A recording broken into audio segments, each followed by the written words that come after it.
గాలిలో ఊగిసలాడే దీపంలా. నిజంగానే ఒక్కొక్కసారి మన ఆశ ఎక్కడో గాల్లో తేలుతూ ఉంటుంది. ఆలోపు మన దీపం ఆవిరైపోద్ది, ఆరిపోద్ది కూడా. ఏంటంటే విచిత్రంగా మనిషి వల్ల మనిషి ప్రాణానికి ముప్పు ఉందంటే పర్లేదు, కానీ సముద్రంలో వేటకి వెళ్ళే జాలర్ల పరిస్థితి ఏమవుతుందంటే చేప వల్ల వాళ్ళ ప్రాణాలు పోతున్నాయి.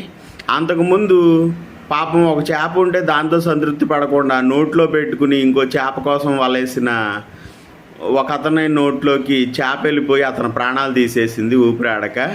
ఇప్పుడు రెండో ఇన్సిడెంట్ అన్నమాట. వివరాల్లోకి వెళ్దాం. అనకాపల్లికి చెందిన చోడపల్లి ఎర్రయ్య అనే ఒక 26 ఏళ్ల యువకుడు వేటకి వెళ్ళాడు, చేపల వేటకి. అతని అదృష్టమో దురదృష్టమో తెలియదు, కానీ దాని దురదృష్టమే అనాలి. 200 కేజీలు ఉన్న భారీ చేప పడింది అతని వల్ల, కొమ్ము కోసం చేప.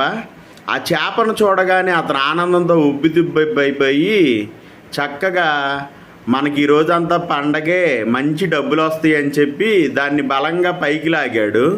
అయితే ఆ చేప రాలా పైకి, ఇంకొంచెం బలంగా లాగాడు. ఆ చేప పైకి రాకపోగా బలంగా కిందకు గుంజింది. ఆ కిందకు గుంజినప్పుడు ఏమైందంటే బోట్లో ఉన్న ఇతను కాస్త సముద్రంలో పడిపోయాడు.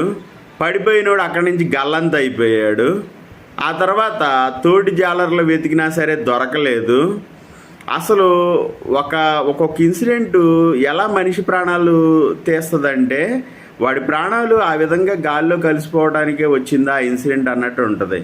ఎంతో ఆనందంతో గాల్లో తేలిపోతా సంతోషంగా సంబరంగా పెద్ద చేప పడిందని అతను అనుకున్నాడు. ఆ చేప ఒక మృత్యు శకటంలాగా వచ్చేసి అతని ప్రాణాలు గాల్లోకి కలిపేసింది అన్నమాట. విషయం ఏంటంటే ఇప్పుడు సముద్రపు వేటకి వెళ్ళినప్పుడు ఏంటంటే చాలాసార్లు చాలామంది ప్రాణాలు పోతూ ఉంటాయి. అక్కడ ఏంటంటే ఇప్పుడు బోటు తిరగబడటము, సముద్ర పాలలో ఉధృతి ఎక్కువగా ఉండటము, ఇట్లా పోతాయి ప్రాణాలు. కానీ విచిత్రంగా ఏంటంటే భారీ చేపలను పట్టుకుంటాము, లేదంటే తెలియక నోట్లో పెట్టుకుంటాము, ఇట్లా చేసినప్పుడు చేపల వల్ల కూడా మనుషులు ప్రాణాలు పోతున్నాయి. సముద్రపు వేటకి వెళ్ళేవాళ్ళు, మత్స్యకారులు కొంచెం జాగ్రత్తగా ఉండండి. ఎందుకంటే మిమ్మల్ని నమ్ముకుని మీ ఫ్యామిలీస్ ఉన్నాయి, మీ పిల్లలు అన్యాయం అయిపోతారు. మనకున్నది చాలనుకుని ఏదన్నా ఇలాంటి ఇన్సిడెంట్ జరిగినప్పుడు ఆ వల వదిలేయండి, నష్టమేముంది, ఇంకో వాళ్ళతో మంచి చేప పట్టుకోవచ్చు. ఇలాంటి పనులు మాత్రం చేయబాకండి. ఎందుకంటే అన్యాయంగా ప్రాణాలు పోతాయి. ప్రాణం పోయిన తర్వాత మనకేం మిగిలిద్ది?